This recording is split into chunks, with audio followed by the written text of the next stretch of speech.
নমস্কার, আপনারা দেখছেন আপডেট বাংলা। খবরের প্রথমে দেখে নেব আজকের সংবাদ শিরোনাম। আটক শুভেন্দু অধিকারী আজকের সবথেকে বড় খবর। বছর শেষে মিলল সুখবর, লক্ষ্মীর ভান্ডার প্রাপকদের জন্য বিরাট উদ্যোগ মমতার, খুশির হাওয়া রাজ্যে। এগিয়ে দিলীপ, পিছিয়ে বঙ্গ বিজেপি, কেন্দ্রীয় নেতাদের পৃথক বৈঠকে দিলীপ ঘোষ। বিজেপিতে আজকের সবচেয়ে বড় যোগদান, খেলা ঘুরে গেল। মুসলিম দেশের প্রধানমন্ত্রী নরেন্দ্র মোদীর গ্র্যান্ড এন্ট্রি। প্লেন থেকে নামার সঙ্গে সঙ্গেই বাঁচতে শুরু করলো সিংহা হতবাক বিশ্ব। নববর্ষের উপহার, এই প্রকল্পে আরো 10 কোটি টাকা বরাদ্দ করল রাজ্য, ধন্য ধন্য করছে সকলে। মমতাকে জানিয়ে আবাসে নাম। রাজ্য জুড়ে প্রতিবাদ মিছিলে ডাক তৃণমূল নেত্রী মমতা বন্দ্যোপাধ্যায়ের, কিন্তু কেন? আসছে পশ্চিমবঙ্গ সরকারের আরো এক নতুন প্রকল্প, এবার বিনামূল্যে বিতরণ করা হবে সহায়িকা। আরো 400 কোটি টাকা দেবে না কেন্দ্র। প্রাক বাজেট বৈঠকে বকেয়া নিয়ে সরব রাজ্য। আসছে বিস্তারিত খবরে। শুভেন্দু অধিকারী এবার টুইট করে 6 বাংলাদেশিকে আটক করার বিষয়ে জানিয়েছেন। তিনি বলেছেন, শুক্রবার ত্রিপুরায় খোয়াই জেলার সুভাষ পার্কে 2 নাবালিকা সহ 6 বাংলাদেশি নাগরিককে আটক করা হয়েছে। গোপন সংবাদের ভিত্তিতে পুলিশ একটি গেস্ট হাউসে অভিযান চালিয়ে দেখতে পায় যে প্রায় 6 বাংলাদেশি সেখানে অবস্থান করছে। প্রাথমিক জিজ্ঞাসাবাদে তারা পরস্পর বিরোধী বক্তব্য দিয়েছে এবং কোনো বৈধ পরিচয়পত্র দিতে পারেনি। আটককৃতরা পরে স্বীকার করে যে 1 মাস আগে অবৈধভাবে ভারত প্রবেশ করেছিল। কাজের সন্ধানে নয়াদিল্লি পর্যন্ত সমস্ত পথ ভ্রমণ করেছিল। তাদের কাছে বেআইনিভাবে আধার, প্যান এবং ইউপিএসসি কার্ড রয়েছে। ইতিমধ্যে প্রায় 1 মাস আগে মাননীয় lieutenant government Shri V K সাক্সেনার অফিস, দিল্লির মুখ্য সচিব, দিল্লি পুলিশ কমিশনার এবং অন্যান্য ঊর্ধ্বতন কর্মকর্তাদের জাতীয় রাজনীতিতে অবৈধ অভিবাসীদের সংখ্যা হঠাৎ বেড়ে যাওয়ার বিষয়ে অবহিত করেছিল। এলজি অফিস দিল্লির পুলিশ প্রধানকে অবৈধ অভিবাসীদের শনাক্তকরণের জন্য 1 মাসের জন্য একটি বিশেষ অভিযান পরিচালনা করতে এবং কেন্দ্রীয় সংস্থাগুলির সাথে সমন্বয় করে আরও পদক্ষেপ নিতে বলেছে। এরপরে অন্যান্য অনেক অবৈধ বাংলাদেশ এবং রোহিঙ্গাদের মতো যারা শনাক্তকরণ এবং শেষ পর্যন্ত আটকের ভয়ে জাতীয় রাজনীতি থেকে পালিয়েছেন, এই 6 জন অবৈধ বাংলাদেশীও তাদের দেশে পাড়ি দেওয়ার জন্য ত্রিপুরায় ফিরে এসেছিল, কিন্তু ধরা পড়েছিল। ত্রিপুরা পুলিশ তাদের চিহ্নিত করেছে: আয়েশা খাতুন, মোহাম্মদ কবির, তানিয়া বেগম, মোহাম্মদ সাকিব এবং শাহিদা। তারা সবাই বাংলাদেশে ফেনী জেলার বাসিন্দা। তাদের কাছ থেকে বেশ কিছু ভারতীয় আইডি কার্ড এবং যারা জালিয়াতি করে নিয়েছিল এবং উদ্ধার করেছে। আমি দিল্লির মাননীয় এলজি এবং দিল্লি পুলিশকে আন্তরিকভাবে ধন্যবাদ জানাতে চাই কঠোর ব্যবস্থা নেওয়ার জন্য এবং জাতীয় রাজনীতিকে অবৈধ বাংলাদেশি রোহিঙ্গাদের হুমকি থেকে পরিষ্কার করার জন্য। একই সাথে অবৈধ অভিবাসী এবং অনুপ্রবেশকারীদের ধরার জন্য আসাম এবং ত্রিপুরা পুলিশের প্রচেষ্টাকে অবশ্যই প্রশংসা করতে হবে। গত 5 মাসে বিএসএফ ছাড়াও ত্রিপুরা এবং রেলওয়ে পুলিশ 570 জনেরও বেশি বাংলাদেশি এবং 63 জনেরও বেশি রোহিঙ্গাকে গ্রেপ্তার করেছে। অন্যদিকে ডাব্লিউবির স্বরূপনগর হাকিমপুর বাংলাদেশ সীমান্ত এলাকা থেকে ভিডিওটি দেখুন, যেখানে স্থানীয় টিএমসি নেতারা প্রতিটি কমপক্ষে 100 অনুপ্রবেশকারী অবৈধ প্রবেশের সুবিধা দেয়। ক্ষমতায় আসার পর থেকে রাজ্যের মানুষের কথা মাথায় রেখে একাধিক জনকল্যাণমূলক বিভিন্ন প্রকল্প এনেছেন মুখ্যমন্ত্রী মমতা বন্দ্যোপাধ্যায়। তার মধ্যে জনপ্রিয়তার শীর্ষে রয়েছে লক্ষ্মীর ভান্ডার। এই প্রকল্পের মাধ্যমে প্রতি মাসে বাংলার মহিলাদের হাতে কিছু অর্থ সাহায্য তুলে দেওয়া হয়। রাজ্যের 25 থেকে 60 বছর বয়সী মহিলারা পান লক্ষ্মীর ভান্ডার। 60 বছর বয়স হলে লক্ষ্মীর ভান্ডার প্রাপকরা বার্ধক্য ভাতার সুবিধা পেতে শুরু করেন। লক্ষ্মীর ভান্ডার প্রাপকদের বয়স 60 বছর বয়স হলে তারা স্বয়ংক্রিয় পদ্ধতিতেই বার্ধক্য ভাতার সুবিধা পেতে শুরু করেন, অর্থাৎ এর জন্য আলাদা করে আর কোনো আবেদন করতে হয় না। বার্ধক্য ভাতার আওতায় মাসে 1000 টাকা করে দেওয়া হয়। এবার এই মহিলাদের জন্য আরো একটি গুরুত্বপূর্ণ পদক্ষেপের পথে নবান্ন সূত্রে খবর, যে সকল মহিলারা লক্ষ্মীর ভান্ডার পেতে পেতে বার্ধক্য ভাতার আওতায় আসবেন তাদের ক্ষেত্রে এবার থেকে আয়ের ঊর্ধ্বসীমা তুলে দেওয়া হবে। রাজ্য সরকারের এই পদক্ষেপের ফলে রাজ্যের কয়েক লক্ষ মহিলা উপকৃত হতে চলেছেন। ওল্ড এজ পেনশন প্রকল্পের অধীনে উপভোক্তাদের প্রতি মাসের আয় 1000 টাকার কম হলেই সুবিধা মিলবে। তবে এবারে এই নিয়মে বদল আসতে চলেছে। যারা লক্ষ্মীর ভান্ডার থেকে স্বয়ংক্রিয় পদ্ধতিতে বার্ধক্য ভাতা পেতে শুরু করবেন, শুধুমাত্র তাদের জন্য 1000 টাকা আয়ের ঊর্ধ্বসীমা তুলে দেওয়া হচ্ছে। মন্ত্রিসভার অনুমোদন হলে এই সংক্রান্ত নির্দেশিকা জারি করে দেওয়া হবে। উল্লেখ্য, চলতি বছরই এই প্রকল্পের সুবিধাভোগীদের সংখ্যা বাড়ানোর এমন সিদ্ধান্ত নিয়েছে রাজ্য। সূত্রের আরো খবর, 50,000 বৃদ্ধদের এই প্রকল্পের সুবিধা দেওয়ার ঘোষণা করেছে রাজ্য সরকার। বিজেপির কেন্দ্রীয় নেতৃত্বের প্রশ্নের মুখে বঙ্গ বিজেপির পারফরম্যান্স। রাজ্যে বিজেপির সদস্য সংগ্রহ অভিযানে অমিত শাহের দেওয়া লক্ষ্যমাত্রা পূরণ করতে ব্যর্থ রাজ্যের বিজেপি নেতৃত্ব। বৃহস্পতিবার সল্টলেকের এক 5-তারা হোটেলে কেন্দ্রীয় নেতাদের উপস্থিতিতে রাজ্য বিজেপির গুরুত্বপূর্ণ বৈঠক হয়। জানা গিয়েছে, সেখানেই বঙ্গ বিজেপির নেতারা তীব্র সমালোচনার মুখে পড়েছেন। অন্যদিকে তালিকায় ব্যতিক্রম দিলীপ ঘোষ। নভেম্বর মাস থেকে 15 ডিসেম্বর পর্যন্ত রাজ্য জুড়ে তিনি 84টি সদস্য সংগ্রহ বৈঠক করে ফেলেছেন। ডিসেম্বরের শেষে তা পৌঁছে যাবে 100-তে।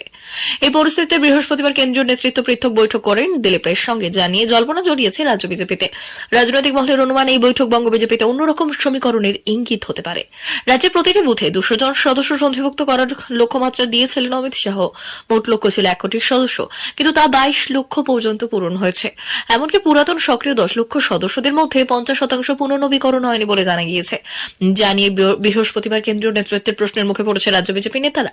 অন্যদিকে এরই মধ্যে ব্যতিক্রম দিলীপ ঘোষ নভেম্বর মাস থেকে 15 ডিসেম্বর পর্যন্ত রাজ্য জুড়ে তিনি 84টি সদস্য সংগ্রহ বৈঠক করে ফেলেছেন। ডিসেম্বরের শেষে তা পৌঁছে যাবে সেঞ্চুরি সংখ্যায়। গত এক মাসে দক্ষিণ 24 পরগনা জঙ্গলমহল, উত্তর 24 পরগনা চষে বেরিয়েছে সংগঠক দিলীপ। ডিসেম্বরের শেষে তা পৌঁছে যাবে সেঞ্চুরি সংখ্যায়। গত এক মাসে দক্ষিণ 24 পরগনা জঙ্গলমহল, উত্তরবঙ্গ সর্বত্র চষে বেরিয়েছেন সংগঠক দিলীপ, যা প্রশংসার চোখে দেখেছেন দলের কেন্দ্রীয় নেতৃত্ব। বৃহস্পতিবার দিলীপের সঙ্গে পৃথক ঘরে বৈঠক করলেন কেন্দ্রীয় পর্যবেক্ষক মঙ্গল পাণ্ডে এবং অমিত মালব্য, যা যথেষ্ট তাৎপর্যপূর্ণ বলে অভিমত অভিজ্ঞ মহলে। ডিএসজিএমসি সদস্য সর্দার বলবীর সিং বিজেপিতে যোগ দিয়েছেন। দিল্লি বিজেপি সভাপতি বীরেন্দ্র সচদেবার উপস্থিতিতে বিজেপিতে যোগ দিয়েছেন। ইতিমধ্যে সেই ভিডিও সামনে এসেছে। প্রধানমন্ত্রী নরেন্দ্র মোদী কুয়েত রাজ্যের আমির শেখ মিশাল আল আহমেদ আল জাবের আল সাবার আমন্ত্রণে 2 দিনের সফরে কুয়েত পৌঁছেছেন। প্রধানমন্ত্রী মোদীর কুয়েত সফর 43 বছরে কোনো ভারতীয় প্রধানমন্ত্রীর প্রথম কুয়েত সফর। সিরিয়ার বাশার আল আসাদের শাসনের পতনের 2 সপ্তাহ পর এবং ইসরায়েল এবং হামাসের মধ্যে সম্ভাব্য যুদ্ধবিরতি চুক্তি সংকেতের মধ্যে অনুষ্ঠিত হচ্ছে। কুয়েতে সফরকারী সর্বশেষ ভারতীয় প্রধানমন্ত্রী 1981 সালে ইন্দিরা গান্ধী ছিলেন। প্রধানমন্ত্রী নরেন্দ্র মোদী হোটেলে পৌঁছানোর পর তাকে স্বাগত জানানো হয়। স্বাগত জানাতে আসা ভারতীয় কমিউনিটির সদস্যদের সঙ্গে সাক্ষাৎ করেন প্রধানমন্ত্রী নরেন্দ্র মোদী। কুয়েত শহরে 101 বছর বয়সী প্রাক্তন আইএসএফ কর্মকর্তা মঙ্গল সেন হান্ডার সঙ্গে সাক্ষাৎ করেন। ভ্রমণের সময় মোদী কুয়েতের নেতৃত্বের সঙ্গে আলোচনা করেন এবং ভারতীয় কমিউনিটির সদস্যদের সঙ্গে সাক্ষাৎ করেন। কুয়েতের উদ্দেশ্যে রওনা হওয়ার আগে তিনি বলেছিলেন, শীর্ষ কুয়েতের নেতৃত্বের সঙ্গে আমার আলোচনা ভারত এবং কুয়েতের মধ্যে ভবিষ্যতের অংশীদারিত্বের জন্য একটি রোড ম্যাপ প্রস্তুত করার সুযোগ হবে। তিনি আরো বললেন, আমরা কুয়েতের সঙ্গে প্রজন্ম ধরে চলতে থাকা ঐতিহাসিক সম্পর্ককে অত্যন্ত গুরুত্ব দিই। আমরা শুধু শক্তিশালী ব্যবসায়িক ও শক্তির অংশীদারি নয়, পশ্চিম এশিয়া অঞ্চলের শান্তি, নিরাপত্তা, স্থিতিশীলতা এবং সমৃদ্ধিতেও আমাদের শেয়ার করার স্বার্থ রয়েছে। মোদী বলেছেন, কুয়েতের আমিও যুবরাজ এবং প্রধানমন্ত্রীর সঙ্গে আমরা বৈঠক নিয়ে তিনি অত্যন্ত উত্তেজিত। মোদী এমন এক সময় কুয়েত সফর করেছেন যখন 2 সপ্তাহ আগে সিরিয়ার প্রেসিডেন্ট বাশার আল আসাদের শাসন পতন হয়েছে এবং গাজায় ইসরায়েলের আক্রমণ অব্যাহত রয়েছে। মোদী রওনা হওয়ার আগে একটি বিবৃতিতে বললেন, কুয়েতের শীর্ষ নেতৃত্বের সঙ্গে আমার আলোচনা ভারত এবং কুয়েতের মধ্যে ভবিষ্যতের অংশীদারিত্বের একটি খসড়া প্রস্তুত করার সুযোগ দেবে। তিনি বললেন, আমরা কুয়েতের সঙ্গে আমাদের ঐতিহাসিক সম্পর্ককে অত্যন্ত গুরুত্ব দিই, যা প্রজন্ম ধরে চলে আসছে। আমাদের শুধু ব্যবসা এবং শক্তির ক্ষেত্রে শক্তিশালী অংশীদারি নয়, পশ্চিম এশিয়ায় শান্তি, নিরাপত্তা এবং স্থিতিশীলতায় আমাদের শেয়ার করার স্বার্থ রয়েছে। রাজ্যের সব মানুষ যাতে সুখে শান্তিতে থাকে তা সুনিশ্চিত করতে বদ্ধপরিকর পশ্চিমবঙ্গ সরকার। সে কারণে নেওয়া হয়েছে একাধিক উদ্যোগ, চালু করা হয়েছে বহু প্রকল্প। বছর শেষের আগে এমনই একটি প্রকল্পে 10 কোটি টাকা বরাদ্দ করা হলো। কোন প্রকল্পে 10 কোটি টাকা বরাদ্দ করলো সরকার? 13 থেকে 83 রাজ্যের প্রায় সব মানুষের জন্যই কোনো না কোনো স্কিম চালু করেছে সরকার। এমন একটি প্রকল্পের নাম হলো আনন্দধারা। শুক্রবার এই প্রকল্পের 10 কোটি টাকা বরাদ্দ হয়েছে। রাজ্যের স্বনির্ভর গোষ্ঠীগুলিকে আর্থিকভাবে আরো মজবুত করতে তুলতে এই উদ্যোগ নিয়েছে সরকার। গ্রামীণ জনগণের অর্থনৈতিক উন্নতির লক্ষ্যে বাম জামানায় স্বনির্ভর গোষ্ঠীর প্রচলন শুরু হয়। তৃণমূল কংগ্রেসের আমলে এর ব্যাপ্তি এবং প্রসার 2 বেড়েছে। বর্তমানে স্বনির্ভর গোষ্ঠী নিরিখে সমগ্র দেশে 1 নভেম্বরে বাংলা রিপোর্ট বলছে যে পশ্চিমবঙ্গের প্রায় 12,01,000 স্বনির্ভর গোষ্ঠী রয়েছে, আর সেই সঙ্গে যুক্ত রয়েছে 1.21 কোটি পরিবার। এবার এই স্বনির্ভর গোষ্ঠীগুলিকে আরো শক্তিশালী করে তুলতে আনন্দধারা প্রকল্পে আরো 10 কোটি টাকা বরাদ্দ করল রাজ্য। ডোকরা, মাদুর থেকে শুরু করে কাঁথা সেলাই, হোমমেড চকলেট তৈরি, স্কুল ড্রেস বানানো সহ একাধিক কাজ করেন স্বনির্ভর গোষ্ঠীর সদস্যরা। 2021 থেকে 2022 সালে রাজ্যের তরফ থেকে অনুদান বৃদ্ধি করা হয়েছিল। 500 কোটি টাকা বাড়িয়ে তা 1000 কোটি টাকার সিদ্ধান্ত নেওয়া হয়েছে। আর সেই সঙ্গে স্বনির্ভর গোষ্ঠীর সম্প্রসারণের লক্ষ্যে জেলায় জেলায় একাধিক মেলা আয়োজনের উদ্যোগ নিয়েছে সরকার। চলতি বছর থেকে উত্তরবঙ্গের দার্জিলিং এ সরস মেলা শুরু হয়েছে 2025 সালের শুরুতেই। আগামী 10 জানুয়ারি থেকে দেশবন্ধু পার্ক এবং 24 জানুয়ারি থেকে পার্ক সার্কাস ময়দানে 2টি মেলার আয়োজন করা হবে। রিপোর্ট বলছে, প্রশাসনের হিসেব অনুযায়ী 2024 সালে 21টি মেলা থেকে স্বনির্ভর গোষ্ঠীগুলি 12.21 কোটি টাকার বিক্রয় করেছে। অবশ্য শুধু রাজ্যে নয়, বিহার, ঝাড়খণ্ড, তেলেঙ্গানা, গুরুগ্রাম, দিল্লি সহ জাতীয় স্তরের একাধিক মেলায় অংশগ্রহণ করেছে স্বনির্ভর গোষ্ঠীর মহিলারা। এছাড়া বিক্রি বৃদ্ধি করতে রাজ্যের তরফ থেকে বিক্রয় কেন্দ্রও চালু করা হয়েছে। এছাড়া প্রত্যেক বছর 1 কোটিরও অধিক পড়ুয়াকে স্কুল ড্রেস বিতরণ করে সরকার। সেই ইউনিফর্ম সেলাইয়ের কাজ করেন স্বনির্ভর গোষ্ঠীর মেয়েরা। সরাসরি মুখ্যমন্ত্রীকে অভিযোগ জানিয়ে ঝড় বৃষ্টিতে ভেঙে যাওয়া জেলায় প্রায় 700 জন আবাসের বাড়ি পেলেন।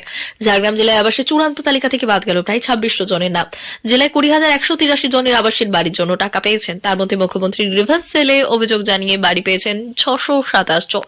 এছাড়া বৃষ্টি এবং ঝড়ের জন্য ভেঙে যাওয়ার পর বাড়ি ভেঙে 69 জন বাড়ি তৈরির টাকা পেয়েছেন। গত কয়েক বছর থেকে জেলা জুড়ে আবাস যোজনার কাজ বন্ধ রয়েছে। 2022 ডিসেম্বর 22 বছর ডিসেম্বরে আবাস নিয়ে জেলায় প্রায় 50টি বাড়ির সমীক্ষা হয়েছিল।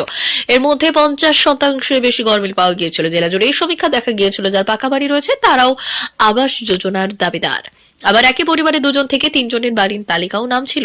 দোতলা বাড়ি রয়েছে এমন অনেকের নাম ছিল সেই তালিকায়। সমীক্ষার পর 30,000-এর বেশি উপভোক্তার নাম বাদ গিয়েছে। জেলায় 22,846টি বাড়ি অনুমোদন মিলেছিল, কিন্তু অনুমোদন মিললেও জেলায় নতুন বাড়ির জন্য টাকা দেয়নি কেন্দ্রীয় সরকার, ফলে বাড়ি তৈরি হয়নি। এবার সেই তালিকা ধরে আবার সমীক্ষা হয়। আগের তালিকায় থাকা 22,846 জনের থেকেও এবার 2600 জনের নাম বাদ যায়, কারণ গত 2 বছরে আর্থিক সচ্ছলতা এসেছে অনেক পরিবারে, আবার অনেকে হয়তো পাকা বাড়ি তৈরি করে ফেলেছেন।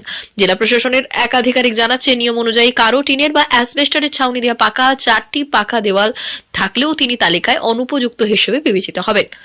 এরকম উপভোক্তাদেরই তালিকা থেকে বাদ দেওয়া হয়েছে। সরাসরি মুখ্যমন্ত্রীকে জানিয়ে বাড়ি পেলেন 627 জন। এর মধ্যে জামবনি ব্লকের 195 জন, বিনপুর ব্লকের 155 জন। আবার প্রাকৃতিক দুর্যোগ বাড়ি ক্ষতিগ্রস্ত হওয়ায় গোপীবল্লভপুর 1 নম্বর ব্লকে 42 জন, জামবনি ব্লকে 16 জনের নাম আবাস প্রকল্পে অন্তর্ভুক্ত হয়েছে। গ্রামবাসীরা বলছেন, সরাসরি মুখ্যমন্ত্রীকে অভিযোগ জানিয়ে যে কোনো কাজে ফল মিলেছে, এমনকি বাড়ির জন্য টাকাও মিলেছে। লোকসভায় কেন্দ্রীয় স্বরাষ্ট্রমন্ত্রী অমিত শাহ আর আম্বেদকর নিয়ে অবমাননার মন্তব্য করেছিলেন বলে অভিযোগ বিরোধীদের। যদিও অমিত শাহ অভিযোগ করেছেন তার বক্তব্যের একাংশ দেখে বিতর্ক তৈরি করা হচ্ছে।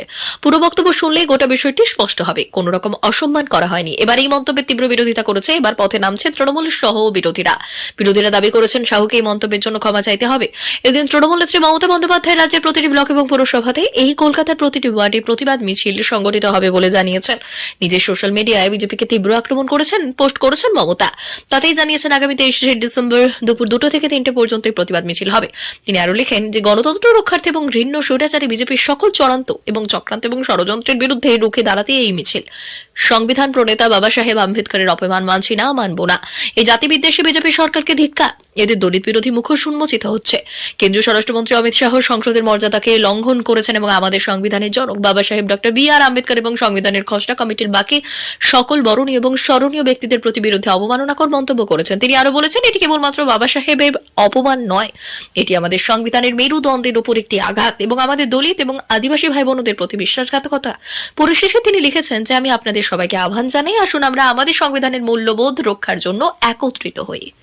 ন্যায্য টাকা দিচ্ছে না কেন্দ্র, এই অভিযোগে বারবার করছেন মুখ্যমন্ত্রী মমতা বন্দ্যোপাধ্যায়। বাংলার বঞ্চনা নিয়ে সংসদে সরব হয়েছে তৃণমূল সাংসদরা, কিন্তু এবার যেটা হলো তাকে যুক্তরাষ্ট্রীয় কাঠামোয় বেনজির ঘটনা বলা যেতে পারে। গোটা আর্থিক বছরে 100 দিনের কাজের প্রকল্পে একটি টাকাও পায়নি পশ্চিমবঙ্গ, কারণ দুর্নীতির অভিযোগ তুলে চলতি আর্থিক বছরে বাজেটে বাংলার জন্য এই খাতে কোনো বরাদ্দই করা হয়নি। আরও একটা বাজেট আসতে চলেছে, মাঝে মধ্যে আর 1 মাস বাকি, অথচ এখনো 100 দিনের কাজের ব্যাপারে রাজ্য সরকারের সঙ্গে কোনো বৈঠক করেনি এক্সিকিউটিভ কমিটি।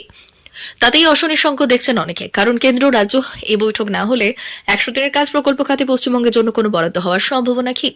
100 দিনের কাজে কোন রাজ্যে চাহিদা কতখানি, কত কর্মদিবস তৈরি হতে পারে তা বুঝতে কেন্দ্রের গ্রাম উন্নয়ন মন্ত্রকের এক্সিকিউটিভ কমিটি রাজ্যের সঙ্গে বৈঠক করে এবং সেই মোতাবেক বরাদ্দের প্রস্তাব দেন তারা। এবার এখনো সেই বৈঠক হয়নি বলেই পঞ্চায়েত দপ্তর সূত্রে জানা গিয়েছে। প্রিয় দর্শক, এখনকার মতো খবর এই পর্যন্তই। ধন্যবাদ।